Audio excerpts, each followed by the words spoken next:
Please remember to subscribe, click like, and click the bell icon for all notifications on this channel.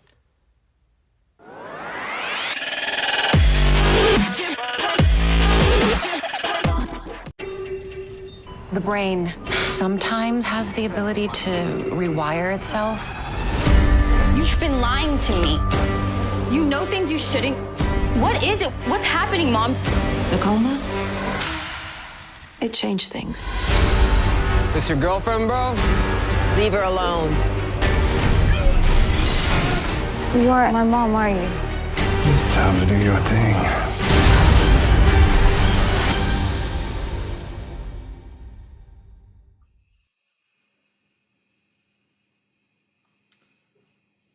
Wow, what a amazing, no pun intended, episode of Amazing Stories. This was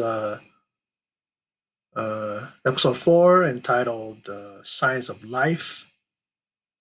And good thing I didn't watch it because there's some things in there that kind of shows what happens in the episode.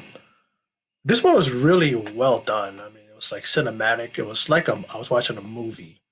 And to me, it's my favorite episode of all the 4 that they've released so far.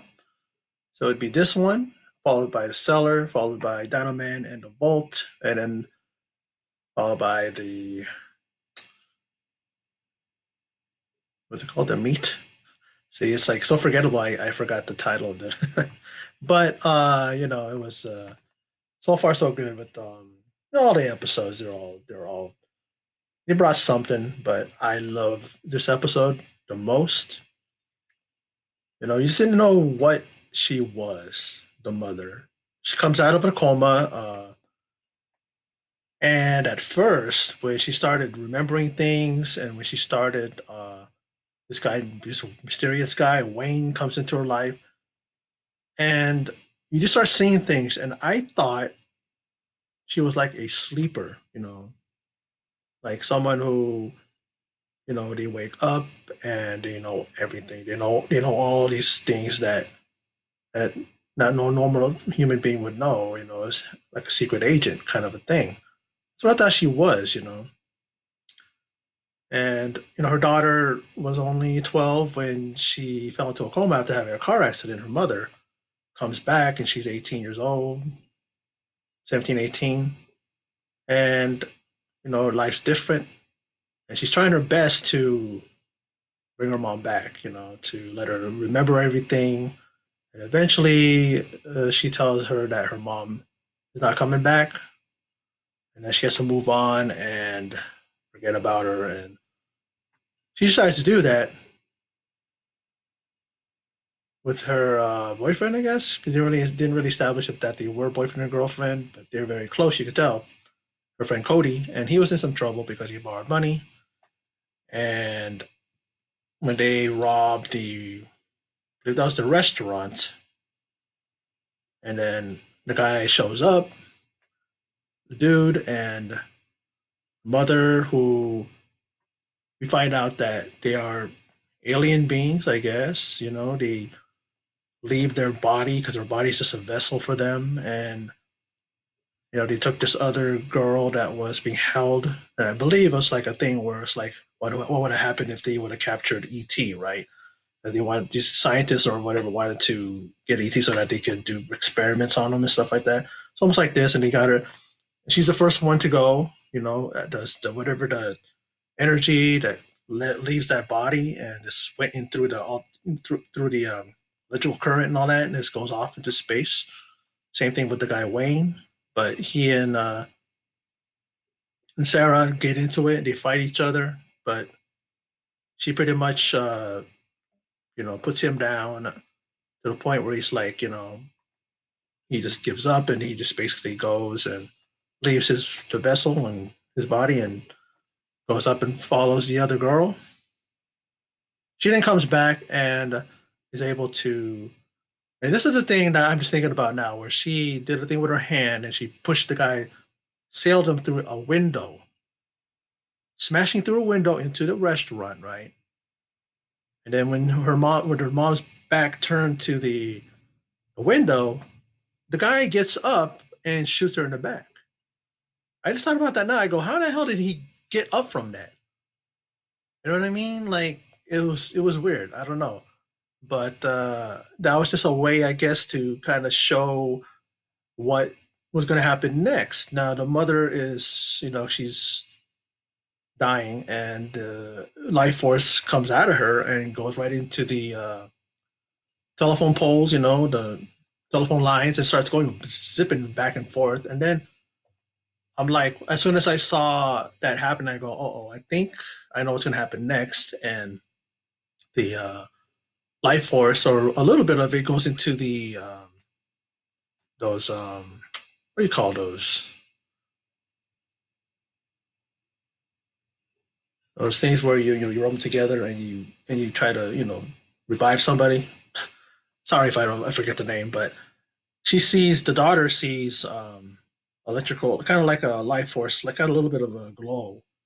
The little bit of life force that came out of her mom is in those things. So she figured, okay, I'm gonna zap my mom, and then she revives, and her mom calls her Junebug, and it was said earlier that by the daughter that her mom never called her name. She always called her Junebug, never called her Aaliyah.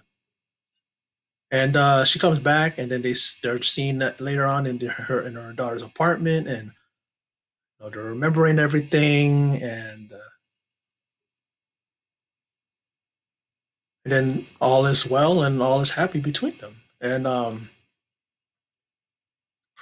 yeah, this episode really was just so amazing. It was really well written, well acted. It's just like something that had you.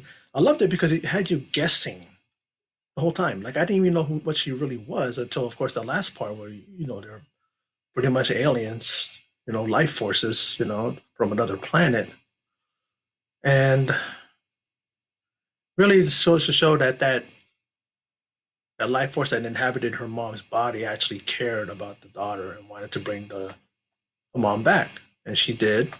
I mean, the life force did, and then as soon as that happened, went off back to home, wherever their home is. And yeah, so far so good with the series. So one more episode, which is the fifth episode, and I'm sorry. I don't have. it's because I said series. Siri comes on, and sometimes I'll do it on purpose or do it like deliberately because I want SIRI to come on, and it doesn't happen. Like it's weird, but yeah. Where was I? Just throw me off. But yeah, we got one more episode left on this show, and I really do hope that they renew it, and that it keeps going for the second season, because it's a really good show, and I really like what they're bringing so far, and it's something that you don't see on TV. Like, a lot of it. This thing is just all of it. What it really is this series is just it just brings back that time when the TV series was just all about entertaining you. No political thing, no agendas, nothing. It's just straightforward, good writing, acting, storytelling, and that's what we need. You know, Especially now in this day and age. And we're in a very, very a certain time right now. Well, with the coronavirus going on and the panic, and certain news outlets are continuing, to report what they're reporting, and it makes people scared. You know what I mean? And it makes people just wonder what's going to happen next.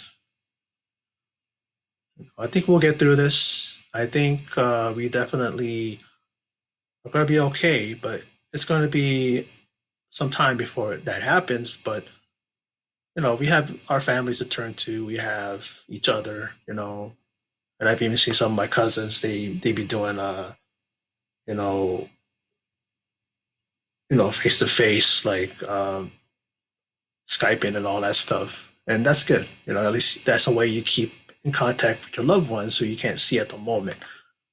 And shows like this and shows like that just forget all that. Forget all the political stuff and stuff that's going on in the world. Just show us a show that or stories or whatever that just it just takes us away from that, and it helps us to forget for now, for the meantime. You know what I mean? For just that 1 hour or 30 minutes or however long an episode is of a show, it does that, and that's what it should do.